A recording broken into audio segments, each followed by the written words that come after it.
Hey everybody, this is a video that's in reply to a request from pursebuzz for summer tips.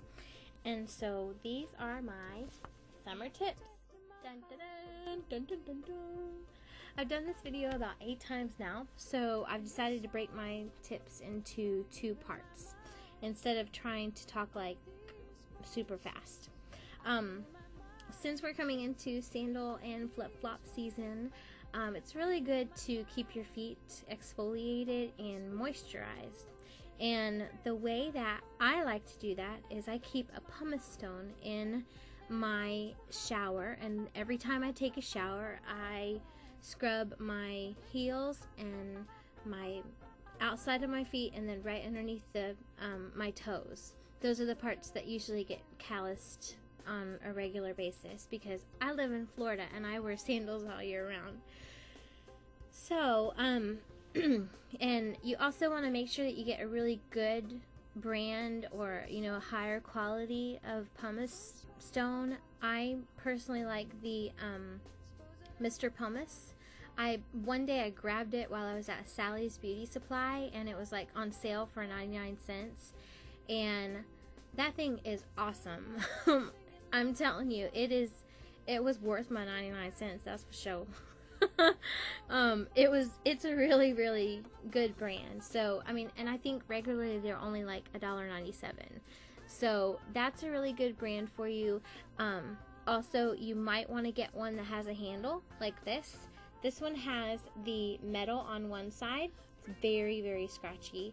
And this one has a pumice on the other side. And so if you get a higher quality one, it's probably going to be about the same price, maybe $1 more, but you're really going to get more for your money if you get a higher quality one, because it'll last you longer, and it will take you a lot less time. When you have a really good grit on the surface of your pumice, that a couple of scrubs on your foot basically is going to take off that callus pretty quick. Whereas if you have a dull pumice, or if you have one that's like real worn down or whatever, you're gonna be standing there scrubbing forever, and you're gonna get really frustrated with it. So that's another thing. You want to make sure that as soon as you think that your pumice is starting to wear down, go get another one, because it's not worth it to go through the annoyance of trying to maneuver, especially if you do it in the shower like I do. So anyway, yeah, one with a handle is a really good idea if you're gonna do it in the shower. On the topic of feet, I mentioned exfoliation and moisturizing, and one thing that a really good friend of mine told me that she used to do, and this is a really, really neat thing to do, and it's cheap, and it's really requires very little effort. All you have to do is take some Vaseline. It can be the brand name Vaseline, or it can be your generic whatever. Vaseline is Vaseline. Take it and you put it on your feet before you go to sleep at night, and then put on some socks, and then in the morning when you wake up, you'll have nice moisturized feet. And one thing that you want to make sure that you do, don't take off your socks before you get out of bed, especially if you have hardwood floors, because Vaseline on your feet and hardwood floors is not a good combination. No. So yeah, you want to make sure you go to the bathroom, take a warm hot washcloth, and just wipe your feet down, and that'll very easily get that Vaseline off. Something else that you can do with Vaseline that I've been doing for years is you can take your eye makeup off with it. And like I said before, it's cheap, it's easy. You do want to make sure that if you take your eye makeup off with it, that you have a washcloth handy with you because it can get really messy, but it does not dry out your skin. It actually is very, very good for your skin, especially around your eyes, and it will, if you do that, it will also help with, making sure that later in life you don't have wrinkles, if it's something that you do on a regular basis. Let me see. Speaking of exfoliation also, I'm going to go with exfoliating and moisturizing once again, but not feet this time. This time I'm going to talk about exfoliating your face.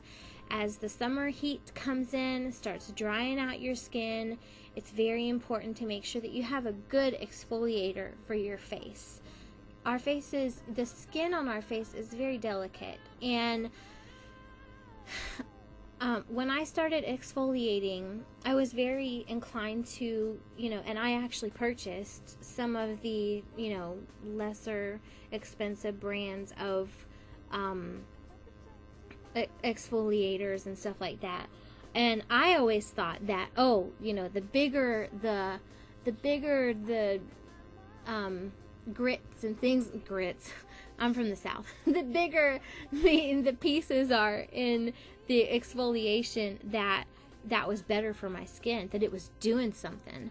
But actually quite the opposite is true. When you're looking for a good exfoliator, you want to look for something that has a very, very, very fine grit to it. The fibers that are in the cheaper brands that have, like, there's one, I think it's by St. Ives, and it's got like apricot in it, and that stuff is not good for your skin, and it may exfoliate your skin, but it's going to exfoliate your skin too much, and you don't want to do that, because that will also make you more vulnerable to sunburn. And a friend of mine, one time, I went over to her house. I went over there. We were going to hang out that night, and she answered the door, and her face was like beet red, and I was like, "What happened to your skin?"